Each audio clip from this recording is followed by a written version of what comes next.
స్వామి వివేకానంద ఉపన్యాసాలు సెప్టెంబర్ 11, 1893లో చికాగోలో జరిగిన ప్రపంచ మతాల సదస్సు ఆహ్వానానికి ధన్యవాదాలు తెలుపుతూ స్వామి వివేకానంద చేసిన ఉపన్యాస సారాంశము తెలుగులో అనువదించి చదివినవారు ఎంవి సూర్యనారాయణ. సోదరీ సోదరులారా, ఆత్మీయత సౌహార్దం నిండిన మీ ఆహ్వానానికి స్పందించి ఇక్కడ నించున్నప్పుడు మాటల్లో వెల్లడించలేని ఆనందం హృదయంలో ఉప్పొంగుతోంది. ఇందుకు ప్రపంచంలోని అతి ప్రాచీన ఋషి సాంప్రదాయం పేరిట, ప్రపంచ మతాలకు మాతృ సమానమైన మతధర్మం పేరిట, సర్వ హిందూ జనుల పేరిట మీకు నా ధన్యవాదాలు. సర్వమత సహనాన్ని ఆచరిస్తూ అన్ని మతాల అస్తిత్వాన్ని విశ్వసించే మతానికి చెందినవాడను నేను. స్వదేశాలలో ద్వేషాగ్నులకు తాళలేక శరణార్థులుగా చేరే ఎందరికో నా దేశం ఆశ్రయాన్నిస్తోంది. రోమను నిరంకుశత్వం తమను తమ దేవాలయాలను నేలమట్టం గావిస్తూ ఉంటే పాలుపోక తన వద్దకు చేరిన ఇజ్రాయిల్ పౌరులను నా దేశం అక్కున చేర్చుకుంది. జొరాస్ట్రియన్ మతావలంబకులకు మాతృభూమి వెలపలి మాతృభూమి నా దేశమే. యథా నద్యః స్యందమనాః సముద్రే అంటే ప్రవహించు నదులన్నీ సాగరంలో ఐక్యమైనట్టు సకల మత విశ్వాసాల పరమగమ్యమైన పరమాత్మ ఒక్కటే అని చిన్నప్పట్నుంచి మేము అనుదినము వల్లించే శ్లోకార్థమే నా దేశ స్వభావమై భాసిస్తోంది.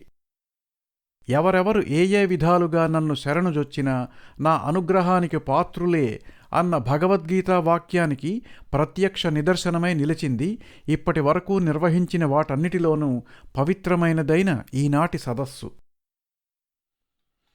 వేర్పాటుతత్వం, మతోన్మాదము ఈ భూమిని చాలా కాలం పాటు పట్టి పీడించి మానవ రక్తాన్ని ఏరులై పారించి నాగరికతలను తుడిచిపెట్టేసి దేశాలను అయోమయంలోకి నెట్టేశాయి. ఈ రాక్షసత్వమే గనక లేకుంటే మానవజాతి మరింత పురోభివృద్ధి సాధించి ఉండేది. మతం పేరిటి అన్ని రకాల రాక్షసకాండకు చరమగీతమే ఇప్పుడు ఇక్కడ నినదిస్తున్నది. ఒక సోదర వక్త తన ఉపన్యాసానికి ముగింపుగా ఒండొరులను ద్వేషించడానికి ఇక స్వస్తి చెబుదాం అన్నారు. మా అక్కడ ప్రాచుర్యంలో ఒక కథ ఉంది. బావికప్ప ఒకటి అందులో పురుగు నాచు తిని బాగా ఒళ్ళు చేసింది. కొన్నాళ్లకి సముద్రం కప్ప ఒకటి అందులోకి చేరింది. ఎక్కడ్నుంచి మిత్రమా అంటే సముద్రం నుంచి అంది. సముద్రమేమిటి అంటే అది ఊహకందని వైశాల్యంతో ఉంటుంది అంటుంది కడలికప్ప. ఈ నుయ్యి కన్నానా అంటుంది బావికప్ప. రెండింటినీ ఎలా పోలుస్తావో? విశాలం మాట అటుంచు, పోలికకి కూడా ఈ నూతికి అర్హత లేదంటుంది రెండోది. అబ్బే, నీవన్నీ కోతలు, ఈ నూతికన్నా విశాలమైనది ఎక్కడా లేదు, నా చిన్నప్పటినుంచి చూస్తున్నాను అంటుంది నూతికప్ప. అన్ని మతాలది ఇప్పుడు ఇదే సమస్య. ప్రతివారు వారి మతమే గొప్పనుకుంటూ జీవిస్తున్నాము ఇన్నాళ్ళు. అలా భావిస్తున్న అందరినీ నూతుల నుంచి పైకి లాగి సముద్రపు ఒడ్డుకు చేర్చిన ఈ అమెరికా వారికి కృతజ్ఞతలు. ఇతిహాసకాలం నాటి 3 మతాలు మా దేశంలో స్థిరపడి ఉన్నాయి. హిందూ మతం, జొరాస్ట్రియన్ మతం, జుదాయిజం. 3 సమానంగానే దీర్ఘకాలం పాటు దెబ్బలు తిన్నాయి. కానీ తమ అంతఃశక్తి వాటిని ఇంతవరకు నిలిపి ఉంచింది. మూడిటిలో జుదాయిజం తన పుత్రిక క్రైస్తవం ధాటికి తాళలేక స్వదేశం వదిలి భారతానికొస్తే, పార్సీమతం విస్తరించుకునే ప్రయత్నం చేయకున్నా తన ఘనచరిత్రను చాటేందుకని కాలానికి కర్కశత్వానికి ఎదురొడ్డి భద్రంగా నిలిచింది. క్రౌర్యము, అణచివేతలు వేదప్రామాణికమైన హిందూ మత మూలాలను పెకిలించే ప్రయత్నం చేశాయి. కాని భూకంప కాలంలో తీరానికి దూరం జరిగిన సాగర కెరటంలా అది తగ్గిందేగాని తలొగ్గలేదు. ఈ తాత్కాలిక మతోన్మాదపు వేడి చల్లారినాక రెట్టించిన ధృతితో తన పూర్వ తేజో వైభవాలతో ప్రపంచాన్ని ప్రకాశమానమొనరించిన దాని చల్లని నీడన మిగతా 2 సేద తీరుతున్నాయి. ఇప్పటి సైన్సు కాలంతో సమన్వయపడే అత్యున్నత జ్ఞానస్థితి అయిన వేదాంత తత్వము, జ్ఞాన అవసరం లేని విగ్రహారాధనం, పునర్జన్మ సిద్ధాంతాన్ని తోసిపుచ్చిన బౌద్ధము, నిరీశ్వరమైన జైనము వంటి వాటికి హిందూ మతంలో చోటున్నది. అయితే ఇన్ని విభిన్న మూలాల నుంచి ప్రసరించే కాంతి కిరణాలకి కేంద్రకం ఏది? అది చెప్పే ప్రయత్నం చేస్తాను. హిందువులకు వేదాల ఉపదేశం ద్వారా మతావిష్కరణ జరిగింది. వేదాలకు ఆది అంతము లేదని చెప్తారు. ఇక్కడి వారికి హాస్యాస్పదంగా అనిపించవచ్చు, పుస్తకానికి ఆది అంతము లేకపోవడమేమిటని. అయితే వేదాలంటే పుస్తకాలు కావు. అవి విభిన్న కాలాలలో విభిన్న వ్యక్తులకు ఆవిష్కృతమైన ఆధ్యాత్మిక సూత్రాల సంచయం. మనం కనుగొనడానికి ముందే ఉన్నది, మనమందరము మరిచిపోయినా ఉండేది అయిన గురుత్వాకర్షణ సూత్రం ఎలాంటిదో ఇవి అలాంటివి. మనిషి మనిషికి, అలాగే మనిషికి పరమాత్మతత్వానికి ఉన్న కారణకార్య సంబంధాల గురించినవి. మన ఆవిష్కరణతో నిమిత్తం లేక మనం మరిచిపోయినా ఎప్పుడూ ఉండేవి ఈ సూత్రాలు. వీటిని కనుగొన్నవారు మహర్షులు. పరిపూర్ణ మానవులుగా వారు ఆరాధ్యులు. వారిలో చాలామంది మహిళామ తల్లులు ఉన్నారని చెప్పేందుకు సంతోషిస్తున్నాను. అయితే ఈ సూత్రాలకి అంతం లేకపోవచ్చు, కానీ ఆది ఉండి ఉండవచ్చు. వేదాల ప్రకారం సృష్టికి ఆది అంతము లేదు. విశ్వశక్తి అన్ని కాలాలలోనూ సమానమే అని సైన్సు చెబుతుంది. అది లేని కాలము ఒకటుందనుకుంటే ఇప్పుడున్నది ఎప్పటినుంచి ఉన్నట్టు? అది పరమాత్మ రూపంలో నిగూఢమై ఉంటుందని కొందరి అభిప్రాయం. అంటే పరమాత్మ స్థితి ఒకప్పుడు నిశ్చలమై ఇంకొకప్పుడు కదిలేదై ఉండి, మనలాగే దైవము మార్పు చెందే తత్వం కలిగి ఉండాలి. మార్పులో మరణము ఒక దశ. కానీ పరమాత్మునికి మరణాన్ని ఆరోపించుట అసంబద్ధం. కనుక సృష్టిలేని కాలము ఎన్నడూ లేదు.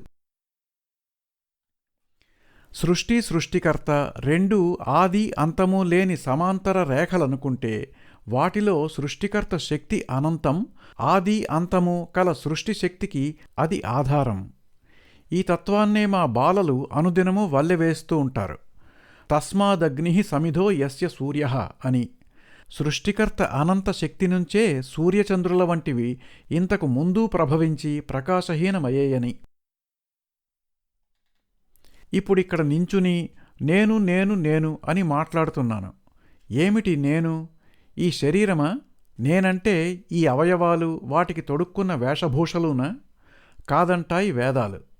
నేను ఈ దేహంలో జీవించే చైతన్యాన్ని, దేహాన్ని కాను. దేహం నశిస్తుంది, నాకు నాశనం లేదు. నాకో గతమూ ఉంది. నిత్య చైతన్య స్వరూపమైన నా ఆత్మ సృష్టించబడ్డది కాదు. ఏదైనా సృష్టించబడిందంటే అది కొన్ని పరిణామాల అనంతరం నశించాలి. ప్రపంచంలో కొందరు ఆనందోత్సాహాలతో హాయిగా ఉంటున్నారు. కొందరు కష్టాల కడలిని ఈదుతూ కడతేరుతున్నారు. కొందరు జ్ఞాన సంపన్నులై ప్రకాశిస్తున్నారు. కొందరు మూర్ఖులై చీవాట్లు తింటున్నారు. అందరూ సృష్టించబడ్డవారై ఉన్నప్పుడు ఒక కరుణాసింధువైన పరమాత్మ ఒకరిని ఒకలాగా వేరొకరిని ఇంకోలాగా ఎందుకు తయారు చేస్తాడు? తర్వాత ఈ వ్యాఖ్యానం వల్ల సృష్టికర్త ఒక రాతిగుండె కలిగి ఇష్టానుసారం జీవులను సృష్టించే శక్తి స్వరూపమని అర్థం వస్తోంది. కానీ అది సమంజసం కాదు. ఒక మనిషి సుఖదుఖాలకి ఇతర కారణాలేవో ఉండి ఉండాలి. అవే ఈ జన్మకు ముందు అతను ఆచరించిన కర్మలు. ఇక్కడికి మనస్సు దేహము వేరువేరుగా తేల్తున్నాయి. రెండూ సమాంతర రేఖలు. దేహమే అన్ని ప్రశ్నలకి సమాధానం ఇవ్వగలదైతే దానికి భిన్నమైన ఇంకో చైతన్య స్వరూపం అవసరం లేదు. కానీ ఏ విధంగా చూసినా దేహం నుంచి మనస్సు జనించిందని నమ్మశక్యం కాదు. కొన్ని స్వభావాలు మనకి వారసత్వంగా సంక్రమిస్తాయి. వాటిని దేహం ద్వారా మనసు అమలుపరుస్తుంది. అయితే ఇప్పటి అలవాట్లతో సంబంధం లేని ఇంకొన్ని స్వభావాలుంటాయి. స్వభావాలు అలవాటుతోనే సంక్రమించేవని సైన్స్ అంటుంది. మళ్లీ మళ్లీ చేసే పనులే అలవాట్లు. కనుక ఇప్పుడు వివరణకందని స్వభావాలు గతజన్మ కర్మల వల్ల సంక్రమించి ఉండాలి. అయితే గతజన్మ జ్ఞాపకాలేవి గుర్తుకు రావేం అన్న ప్రశ్న రావచ్చు. ఇప్పుడిక్కడ ఇంగ్లీషులో మాట్లాడుతున్నాను. ఇది నా మాతృభాష కాదు. మాతృభాషలో మాట్లాడాల్సి వస్తే ఆ భాష పదాలే అన్నీ దొర్లుతాయి. అంటే నా జ్ఞాపకాల మహాసాగరంలో అవి ఉన్నాయి, ఇవి ఉన్నాయి. నా వివేక జ్ఞానం ఇప్పటి సందర్భానికి అవసరమైన వాటిని మాత్రం సంగ్రహించి మాట్లాడిస్తోంది. పరిశ్రమ చేస్తే వివేక జ్ఞానంతో ఆ సాగరంలోంచి ఊహించనివెన్నో గతజన్మ స్మృతులను వెలికి తీయవచ్చు. ఇది నిరూపణకు నిలిచే మా మహర్షుల సూత్రీకరణ. ఆలోచనాంబుధిని అన్వేషిస్తే ఆవిష్కృతమయ్యే అద్భుతాలు అనంతం. గతజన్మ స్మృతులు అందులో భాగమే. అందుకని హిందువు తాను దేహాన్ని కానని ఆత్మనని విశ్వసిస్తాడు. ఆత్మను నైనం చిందంతి శస్త్రాణి నైనం దహతి పావకః, శస్త్రాస్త్రములు ఛేదించలేవు, అగ్ని దహింపజాలదు. ఆత్మ పరిధి విస్తృతి ఎంతో తెలీదు, కానీ దాని కేంద్రస్థానం మాత్రం దేహం. ఈ కేంద్రం తరచూ మారుతూ ఉంటుంది. స్వభావరీత్యా ఆత్మ దివ్యము, స్వచ్ఛము, సర్వస్వతంత్రమైనదైనా అప్పటికి తాను పరిభ్రమిస్తున్న కేంద్రకమే తాను అని భ్రమిస్తుంది. అయితే ఈ స్వచ్ఛ, స్వతంత్ర, దివ్య స్వభావం తనను తనకన్నా అల్పమైన పదార్థ స్వభావానికి అన్వయించుకుని అదే తానుగా ఎందుకుండాలి అని ఇంకో ప్రశ్న. పరిపూర్ణమైన తాను అపరిపూర్ణమని ఎందుకనుకుంటున్నట్టు? మాలో కొందరు దీనికి సమాధానాన్ని దాటవేస్తారు. ఇంకొందరు రెంటికీ మధ్య ఇంకో పాత్రని ప్రవేశపెట్టి దానికో పేరు పెడతారు. అయితే వివరణంటే కొత్త పాత్రల పరిచయం కాదు. అందువల్ల మూల ప్రశ్న అలాగే ఉండిపోతుంది. కానీ నిజాయితీపరుడైన హిందువు ఏదో చెప్పేందుకని గొప్ప గొప్ప పదాల ప్రయోగం చేసి ప్రజలను పక్కదారి పట్టించనిచ్చగించక ధైర్యంగా ఒప్పేసుకుంటాడు. మంచి ప్రశ్నే, కానీ నాకూ తెలీదండి, స్వచ్ఛము సంపూర్ణము అయినది తాను అల్పమైన దానినని ఎందుకు భ్రమిస్తోందో అని. ప్రతివారు తామంటే ఈ శరీరమే అని ఎందుకు అనుకుంటారో చెప్పే ప్రయత్నం కూడా హిందువు చెయ్యడు. భగవంతుని లీల అని కూడా అనడు. నాకు తెలీదన్నది మాత్రమే అతని ప్రకారం దీనికి సరైన జవాబు. సరే, మనిషి ఆత్మ స్వతంత్రము, శాశ్వతము, అనశ్వరము. చావు అంటే ఒక శరీరం నుంచి ఇంకో దానికైన దాని ప్రయాణం. గతకర్మలు వర్తమానాన్ని, ఇప్పటి కర్మలు భవిష్యత్తును లిఖిస్తాయి. వాటిననుసరించి ఆత్మ వివిధ శరీరాల్లో జనన మరణాలు పొందుతూ ఉంటుంది. అయితే మనిషి ఈ లీలని చూచి ఏమీ చెయ్యలేక చేష్టలుడిగిపోయే నిస్సహాయుడా? ఇందరు విగత భర్తృకలు, అనాథ పిల్లలు, వీరి వేదన అరణ్యరోదనమేనా? మనమందరం సృష్టి చక్రాల కింద నలిగిపోయేందుకని అసంకల్పితంగా పరుగులు తీసే పురుగులమా? ఇది హృదయాన్ని కలచివేసే సందేహం. కాని అదే సృష్టి ధర్మం. అంతేనా?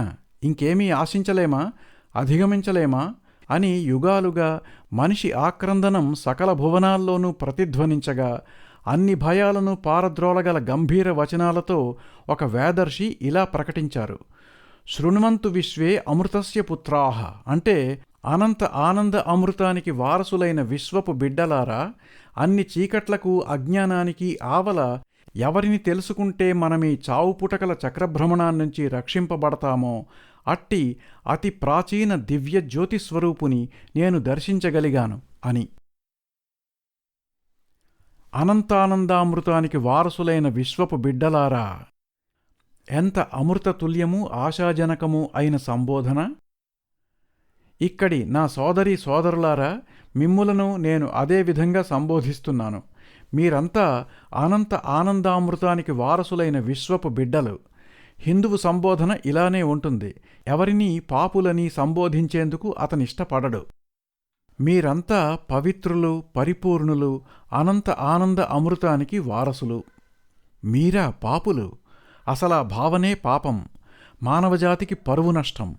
రండి సింహాల్లారా, మీరు గొర్రెలు అన్న భ్రమల జూలు విదిల్చి భూనభోంతరాళాలు దద్దరిల్లే విజయ గర్జన చెయ్యండి. మీరు శాశ్వతాత్ములు, స్వతంత్రాత్ములు, అనుగ్రహపాత్రులు, అనంతులు. మీరంటే మీ శరీరాలు కాదు, అవి మీ సేవకులు, మీరు వాటి సేవకులు కారు. అలా వేదాలు కఠిన కఠోర నియమాల ఉపదేశాలు కాక అన్ని సూత్రాలకు, నియమాలకు మకుటము అనదగ్గ విధంగా ప్రాణపదార్థాల ప్రతి అణువులోనూ ఎవరి ఆజ్ఞానుసారం వాయువు వీచునో, అగ్ని దహించునో, మేఘాలు వర్షించునో, మరణము అధీనమయ్యుండునో అట్టి పరంజ్యోతి స్థితుడై ఉండునని పేర్కొంటాయి. అతను సర్వాంతర్యామి, పవిత్రుడు, నిరాకారుడు, సర్వశక్తిమంతుడు, కరుణాసింధువు. త్వమేవ మాతా చ పితా త్వమేవ, నీవే తండ్రివి, తల్లివి, సఖుడవు, జీవాధారమవు. భవసాగర తరణానికి తగు శక్తి సామర్థ్యాలను మాకు ప్రసాదించుము అని వేదర్షులు వేడుకొన్నారు. అతనిని సేవించేదెలా? ప్రేమతో. ఈ జన్మలోనే కాదు, అన్ని జన్మలకి నీవే నా ప్రేమాస్పద వ్యక్తివి అనుకునేవారిని ప్రేమించిన కన్నా మిక్కుటంగా అతడిని ప్రేమించాలి. వేదాలు ఈ విధంగా చెప్పినదాన్ని భూమి మీద భగవదవతారమైన శ్రీకృష్ణులవారు సకల జనులకు అర్థమయ్యే విధంగా విపులీకరించారు. నీటిలోనే పుట్టి పెరిగే తామరాకు ఎలా నీటిలో అంటీ ముట్టని విధంగా ఉంటుందో, మనిషి కూడా తన జరుగుబాటు కోసం కర్మలలో శ్రమిస్తూ లోకంలో చరిస్తున్న చిత్తాన్ని మాత్రం భగవదర్పితం చేసి ఏ కర్మలకు వాటి ఫలితాలకు బద్ధుడు కాకుండా జీవించాలి. కోరికలున్నవారు దైవాన్ని ప్రేమించుట సహజమే గాని ఏ కోరికలు లేక కేవలం ప్రేమ కోసమే ప్రేమించుట ఉత్తమం. అటువంటి ప్రార్థన, ఓ ప్రభూ, సంపదల కోసం, సంతానం కోసం, శాస్త్ర పాండిత్యం కోసం ప్రార్థించను. నేను చావు పుటకల చక్రభ్రమణంలో తిరుగాడడమే నీ సంకల్పమైతే ఎన్ని జన్మలెత్తేందుకైనా సిద్ధం.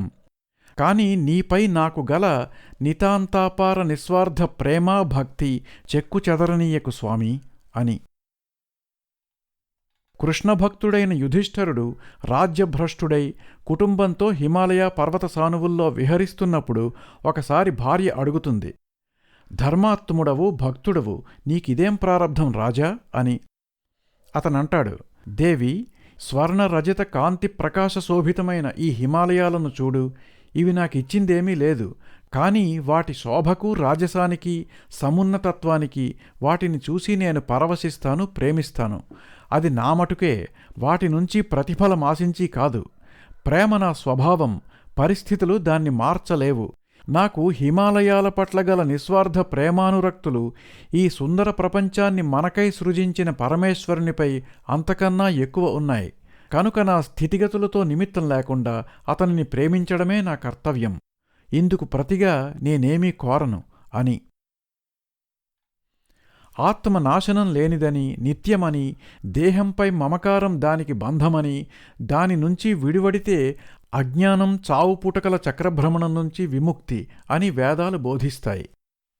ఈ బంధ విముక్తి దైవానుగ్రహంతోనే కలిగేది. పరిశుద్ధాత్ములకే ఈ అనుగ్రహం కలిగేది. పరిశుద్ధత దైవానుగ్రహ స్థితి. అది కలిగినవారెలా ఉంటారు? అది కలిగిన స్వచ్ఛాత్ములు ఈ జన్మలోనే భగవానుని దర్శించగలుగుతారు. అట్టివారికి హృదయం కళంకరహితమై ఉంటుంది. ఆ హృదయానికి ఎట్టి భయ సంశయాలు ఉండవు. వారికి కారణకార్యాల లంపటం ఉండదు. ఇదే హిందూమత సారాంశం. హిందువు ప్రబోధాలు, సిద్ధాంతాల వల్లెవేతతో సరిపెట్టుకోడు. ఇంద్రియగోచరం కాని చైతన్య స్వరూపము ఒకటి ఉందంటే అతడు దానిని ముఖాముఖీ దర్శించాలి. అతనికి శరీరం కన్నా భిన్నమైన ఆత్మస్వరూపం ఒకటుందని, కరుణాంతరంగమైన పరమాత్మ చైతన్యము ఒకటుందని అంటే అతను వాటిని కనుగొనాలి. అలా చూచినప్పుడే అతని సంశయాలు తొలిగేది. కనుక నేను ఆత్మను దర్శించాను, పరమాత్ముని దర్శించాను అనేది ఒక హిందూ ఋషి ఆత్మనిరూపణ చేసే విధానం. అదే పరిపూర్ణత. హిందూమత విధానమే అది. సూత్ర సిద్ధాంత నియమాలను విశ్వసించడంతో సరిపెట్టుకోకుండా శోధనతో, సాధనతో సాక్షాత్కారాన్ని అందమని. కనుక యావచ్చక్తిని వినియోగించి పరిపూర్ణులమై, పవిత్రులమై, పరమాత్మ స్వరూపులం కావడమే హిందూ మతావలంబులకు లక్ష్యమై నిర్దేశింపబడేది. అట్టి పరిపూర్ణత సిద్ధించిన వారికి అలౌకిక అనంత ఆనందం లభిస్తుంది. పొందదగిన వానిలోనే అత్యుత్కృష్టమైన దానిని పొందినవారు తమ ఆనందాన్ని భగవంతునితో సరిసమానులై అనుభవిస్తారు. ఇంతవరకు హిందువులంతా అంగీకరిస్తారు. అయితే పరిపూర్ణ స్థితి అభిన్నం, అంటే అది ఒకటే, 2-3 పరిపూర్ణ స్థితులుండవు. దానిని వివరించగలిగే లక్షణాలేవీ దానికుండవు. అది విడిగా గోచరించదు. కనుక పరిపూర్ణమైన ఆత్మ పరబ్రహ్మంతో ఒకటవుతుంది. ఆ పరబ్రహ్మాన్నే పరిపూర్ణతగా, సత్యప్రకాశ స్వరూపంగా, జ్ఞాన తేజస్సంపన్నంగా, అనంతానంద భావనగా గ్రహిస్తుంది. అయితే ఇది స్పృహలేని స్థాణువుల, గాయాల బాధ తెలియని దేహస్థితి వంటిది అని భ్రమపడరాదు. ఇది దేహ సంబంధం కాదు. దేహానికే పరిమితమై నేనంటే దేహమే అనుకుంటే అది విజ్ఞానశాస్త్రపరంగానూ నిజం కాదు. దేహం నిరంతరం మారుతూనే ఉంటుంది. అప్పుడు నేనంటే ఇది అని చెప్పుకునే దేహస్థితి ఇప్పుడున్నది ఇంకో క్షణానికి ఉండదు. అలా అనుకునేది సంకుచిత భావన. ప్రాణ చైతన్యంతో ఐక్యమైనప్పుడు చావు లేదు. ఆనంద చైతన్యంతో ఐక్యమైనప్పుడు దుఃఖం లేదు. జ్ఞాన చైతన్యంతో ఐక్యమైనప్పుడు దోషాలు లేవు. మార్పే సృష్టి స్వభావం. భౌతిక వస్తువుకు శాశ్వతత్వము ఏకత్వము ఉండవు. కనుక మార్పు చెందే దేహాన్ని మార్పుకి అతీతమైన ఆత్మ చైతన్యంతో అనుసంధించినప్పుడు ఐక్యత సిద్ధిస్తుంది. అదే రెండు కానిది ఒకటే అయినది అయిన అద్వైతం. విజ్ఞానశాస్త్ర పరమార్థం అన్నిటికీ ప్రాతినిధ్యం వహించే ఒక్కదాని ఆవిష్కరణ. ఏ మూలకం నుంచి ఇతర అన్ని మూలకాలను సృజించ వీలవుతుందో దాన్ని కనుగొన్నాక రసాయన శాస్త్ర శోధన ఆగిపోతుంది. ఏ మూలశక్తికి మిగతా అన్ని రూపాల్లోని శక్తులు వ్యక్తీకరణలో దాన్ని ఉత్పాదన చేశాక శక్తికైన భౌతిక శాస్త్ర పరిశోధన నిలిచిపోతుంది. ఎవ్వనిచే జనించు జగమెవ్వని లోపల నుండు లీనమై ఎవ్వనియందు డిందు పరమేశ్వరుడెవ్వడు అట్టి వానిని తెలుసుకున్నప్పుడు ప్రపంచ మతాలన్నిటి పరమార్థము పని నెరవేరి ఇంకే గొడవలు ఉండవు. సకల స్వభావాల భిన్నత నుంచి మూల స్వభావపు ఏకతను ఆవిష్కరించే దిశగానే సకల శాస్త్రాల పయనము సాగుతోంది. ఒకనాటికి సైన్సు ఇట్టి నిర్ధారణకు వస్తుంది. అందుకే ఇప్పటి మట్టుకైన ఆవిష్కరణలన్నీ అసలైన దాని వ్యక్తీకరణలై దానికైన అన్వేషణ ఇంకా కొనసాగుతోంది. హిందువు మనసులో చిరకాలంగా ఉన్న భావాలతో ఈ పోకడ సారూప్యం కలిగి ఉంది. ఇక్కడ్నుంచి కిందకు దిగి హిందువులు చేసే పూజలు పునస్కారాలు చూద్దాం. అందరూ అనుకుంటున్నట్టు హిందువులు కోట్ల దేవుళ్లను పూజించరు. వారి ప్రార్థనలను దగ్గరగా వింటే ఈ సంగతి బోధపడుతుంది. అందరి ప్రార్థనల్లోనూ భగవంతుని లక్షణాలు ఒకే విధంగా కీర్తించబడతాయి. సర్వాంతర్యామి అని, ఆర్తరక్షణ పరాయణుడని, కోరినవారి కొంగు బంగారమని ఇలా. ఎదటి బొమ్మ ఏదైతేనేం గులాబీని ఎన్ని భాషల్లో ఎలా పిలిచినా దాని సౌరభంలో తేడా ఉండదు కదా. అలాగే హిందువు వల్లించే భగవన్నామాలు రూపాలు ఎన్నున్నా వాటి పారమార్థిక చైతన్య స్వరూపం ఒక్కటే. పిలుచుకొందుకు పెట్టుకున్న పేర్లు నిజస్వభావ నిర్వచనాలుగా పొరబడరాదు. చెట్టు గుణం దాని ఫలాలను బట్టి తెలుస్తుంది. నేను ఎంతోమంది విగ్రహారాధకులను కలిసి మాట్లాడాను. నిరుపమానమైన వారి నిజాయితీ, నీతివర్తనం, సర్వమానవ సౌభ్రాతృత్వం, భక్తి ప్రపత్తులు అబ్బురమనిపించాయి. అంతరంగ వికాసమే కదా అనుసరించే మార్గపు గుణదోషాలను ప్రకటించేది. అంధవిశ్వాసం మనిషికి శత్రువే, కాని మతవైషమ్యం అంతకన్నా చెడ్డది. ఒక క్రైస్తవుడు చర్చికి ఎందుకు వెళతాడు? ప్రార్థించేటప్పుడు పైకి ఎందుకు చూడాలి? శిలువ గుర్తు ఎందుకు పవిత్ర భావన? కేథలిక్ చర్చిలో అన్ని బొమ్మలు ఎందుకుంటాయి? ఎందుకని ప్రొటెస్టెంట్లు ప్రార్థించేటప్పుడు వారి మదిలో అన్నేసి ప్రతిమలు కదలాడతాయి? మదిలో ఊహించి రూపకల్పన చేసుకునే స్వభావం మనకు ఊపిరి తీసుకోవడమంత సహజమైనది. హిందువుల విగ్రహాల్లోని పరమార్థమూ అంతే. ఎదటి భౌతిక విగ్రహం సర్వాంతర్యామి కాడని భక్తుడూ ఎరుగును. కానీ మనసు కేంద్రీకరించేందుకు, కనులు మూసుకున్నప్పుడు భావించేందుకు ఒక మూర్తి ఉన్నప్పుడు మనసు అటూ ఇటూ పరిగెత్తకుండా నిలకడగా ఉంటుంది. కనుక ఏదో ఒక మూర్తి. ఆ మాటకొస్తే సర్వాంతర్యామి అనేది ఒక శబ్దం. ఓ సర్వాంతర్యామి అని ప్రార్థించేటప్పుడు మదిలో ఏమని భావించాలి? దానికి ఇది అని ఏ రూపమూ లేదు. కనుక ఆ శబ్దం అన్నప్పుడు విన్నప్పుడు కళ్ళు మూసుకుంటే మనకి ఆకాశము శూన్యము మదిలో కదలాడతాయి. కనుక ఎంత నిరాకారుడని అనుకుని కనులు మూసుకున్నా లోన లీలగా కదలాడేది ఏదో భౌతిక రూపమే. ఇదే విధంగా మన మనసు తనకున్న కాల్పనిక స్వభావాన్ని అనుసరించి అనంతము అన్న భావనకి ఓ నీలాకాశం, శూన్యం, సముద్రం వంటి రూపాలను భావిస్తుంది. పవిత్రత అంటే కొందరికి చర్చి, కొందరికి మసీదు. నిరంతరమైన ఆధ్యాత్మిక జీవనంతో పరిణతి చెందే కొద్దీ కొందరు తాము తరచూ దర్శించే ప్రార్థనా స్థలాలకే అంటిపెట్టుకుని ఉండిపోతే ఇంకొందరు సేవామార్గం ఎంచుకుంటారు. ఆరంభంలోని అప్రధానమైన భౌతిక రూప భావనల కన్నా ఇది ఉన్నతం. ఎందుకంటే నిరంతర అభ్యాసం మీద ఆ దశకొచ్చారు కనుక. అలాగే నిరంతర విగ్రహారాధన అభ్యాసం చేసే హిందువుకు క్రమేపీ అలవడే ఉన్నత స్థితి జ్ఞానబోధ. దివ్యమైన దాన్ని తెలుసుకోవడంతో మనిషికి దివ్యత్వం వస్తుంది. విగ్రహాలు, ప్రార్థనా స్థలాలు ఇవన్నీ ఆ స్థితి కోసం ఆయన ప్రస్థానంలో ఉపకరించే సాధనాలే. ఒకనాటికి ఈ ఆధ్యాత్మిక బాల్యావస్థనొదిలేసి మనిషి ఒక్కో మెట్టు ఎక్కుకుంటూ పైకి పోవాల్సిందే. ఈ ప్రయాణం ఆగకూడదు. హిందూ శాస్త్రాలు చెప్పనే చెబుతాయి, భౌతిక పూజలు అధమం, ధ్యానరూపం మధ్యమం, జ్ఞానప్రకాశావస్థే ఉత్తమం అత్యున్నతం అని. ఇవన్నీ ఒకదాని తర్వాత ఒకటి కలిగే దశలు. ఇంకోటి, ఒక విగ్రహం ముందు మోకరిల్లిన భక్తుడు కూడా ఎదటి మూర్తిని చూస్తూ తారా సూర్యచంద్రాదులు, మేఘగర్జనలు అతని ముందు తమ తేజాన్ని ప్రదర్శించజాలవు, అతడిని వర్ణించ సమర్థమూ కావు, వాటి ప్రకాశ ప్రజ్వల విద్యుచ్ఛక్తులకు అతడే మూలాధారం అనే పరంజ్యోతినే స్మరించి ఆరాధిస్తాడు. అయితే ఆ భౌతికావస్థ దాటిపోయాక కూడా ఆ విగ్రహాన్ని చిన్నచూపు చూడడు, దాని ఆరాధనను పాపమనుకోడు. బాలుడు మనిషికి తండ్రి అని ఇంగ్లీషులో ఓ సామెత ఉంది. వృద్ధుడు కావాలంటే బాల్య యవ్వన దశలు దాటాలి. దాటాక బాల్యము యవ్వనము పాపమని వృద్ధులు అనుకుంటే ఎలా? తన దివ్య ప్రకాశక దశను సాధించే క్రమంలో హిందువు చేసే విగ్రహారాధనను పాపమని అనుకోవాలా? దాన్ని దాటినా అది పాపదశ అని అతను భావించడు. హిందువుకు తన ప్రస్థానం పాపం నుంచి సత్యం దిశగా కాక, సత్యం నుంచి సత్యానికి, సామాన్య సత్యాన్నుంచి అత్యున్నత సత్యానికి సాగుతుంది. ఈ ప్రస్థానంలో అనుసరించిన విధానాలు, ఆచరించిన కర్మకాండ ఆ మహోన్నత దశకి తనెక్కి వచ్చిన మెట్లు, ఎక్కుతున్న కొద్దీ తనను శక్తిమంతం చేసినవి కనుక వాటిలో దేని పట్ల అతనికి చిన్నచూపు ఉండదు. భిన్నత్వంలో ఏకత్వ దర్శనం ప్రకృతి సూత్రం. హిందువు దాన్ని గుర్తించాడు. మిగతా మతధర్మాల వలె అతని మతం అతనికి కొన్ని సూత్రాలు నిర్దేశించి వాటికనుగుణంగానే నడుచుకొమ్మని, ఒకే కోటు కుట్టి అందర్నీ అదే తొడుక్కొమ్మని చెప్పదు. అలా చేస్తే కొందరికే కోటుంటుంది, మిగతావారు అది లేకుండా తిరగాలి. ఇలా అందరికీ సమానంగా వర్తించేవి, అందరూ ఆచరించదగ్గవి అయిన సామాన్య సూత్రాలు ఉండవని హిందువుకు తెలుసు.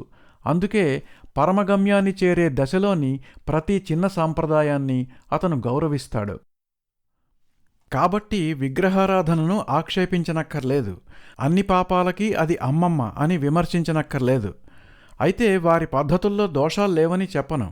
ఒకటి నిజం, కడుపు మండిన హిందువు తనను తాను అంటించుకునో నదిలో దూకో చస్తాడు గాని పక్కవాణ్ణి చంపుదామని అనుకోడు. తనను అనుసరించని వారిని తగలబెట్టే ఆలోచన అతను చెయ్యడు. ఏ మతమూ ఏ ఆచారమూ నిషిద్ధం కాదని, అందరి పరమార్థమూ ఒకటే అని ప్రగాఢంగా విశ్వసిస్తాడు. ఒక కాంతికిరణ ప్రసార మార్గంలో ఉంచబడ్డ గాజు పలకల్లాంటివి ఈ వివిధ మార్గాలు. అన్నిటిగుండా ప్రసరిస్తూ హృదయస్థమై ఉండే చైతన్య స్వరూపం ఒక్కటే. పూసలన్నీ దారానికి అనుసంధించబడినట్టు అన్ని సాధనా విధానాలకు పరమగమ్యాన్ని నేను. మానవాళిని పరిశుద్ధపరిచే పవిత్రత నెలకొన్న చోటల్లా నేనుంటానని తెలుసుకో అంటారు శ్రీకృష్ణులవారు. తన బోధలు, దాని ఆచరణం ఒక మతానుయాయులకే ప్రత్యేకమని ఎక్కడా చెప్పలేదు. పైగా పరిపూర్ణతకు, పరిశుద్ధతకు జాతి లింగ భేదాలుండవని వేదవ్యాసుల వారే అన్నారు. ఇంత ఆలోచన విస్తృతి కలిగిన హిందువు మరే ఇతర ధర్మాచరణ చట్రంలోనూ బందీ అయ్యేందుకు ఇష్టపడడు. జైన బౌద్ధులకు దైవంతో నిమిత్తం లేదు, కానీ వారి మతధర్మ పరమార్థము ఇతర ఆస్తిక మతాల పరమార్థం కన్నా భిన్నం కాదు. అది వ్యక్తిత్వం దైవత్వంగా రూపాంతరం చెందాలని. సోదరీ సోదరులారా, ఇది హిందూ మతం గురించి కొంత పరిచయం. తన ధర్మాచరణను ప్రపంచవ్యాప్తం చెయ్యడంలో హిందువు విఫలుడైతే అవునుగాక, కాని విశ్వమతమని ఒకటి ఆవిర్భవించడమంటూ జరిగితే అది కృష్ణభక్తులని, క్రీస్తు భక్తులని, మునులని, మూఢులని చూడక తన జ్ఞాన చైతన్య ప్రకాశాన్ని అన్ని భిన్న మతావలంబకులపైన సమానంగా ప్రసరింపజేయాలి. అది భౌగోళిక, భాషా, వర్గ భేదాలకు అతీతమై సమున్నతంగా నిలవాలి. అసహనానికి, వైషమ్యానికి దానిలో చోటుండకూడదు. తన దీర్ఘ అమృతహస్తాలు చాచి అందరినీ అక్కున చేర్చుకుని, ఇంకా ఎందరొచ్చినా ఆహ్వానిస్తూ ప్రపంచాన్ని జ్ఞానప్రకాశం చేసి మానవాళిని ఒక్కటి చేసి దైవసములను చెయ్యాలి. అటువంటి మతధర్మాన్ని ప్రతిపాదిస్తే ప్రపంచదేశాలు మిమ్ములను అనుసరిస్తాయి. హిందువులకు బ్రహ్మమై, జొరాస్ట్రియన్లకు ఆహుర మజ్దా అయి, బౌద్ధులకు తథాగతుడై, యూదులకు యెహోవా అయి, క్రైస్తవులకు పరలోక ప్రభువకు తండ్రి అయిన పరమేశ్వరుడు మీ దివ్య సంకల్పాన్ని ముందుకు తీసుకుపోగల శక్తిని మీకు అనుగ్రహించుగాక.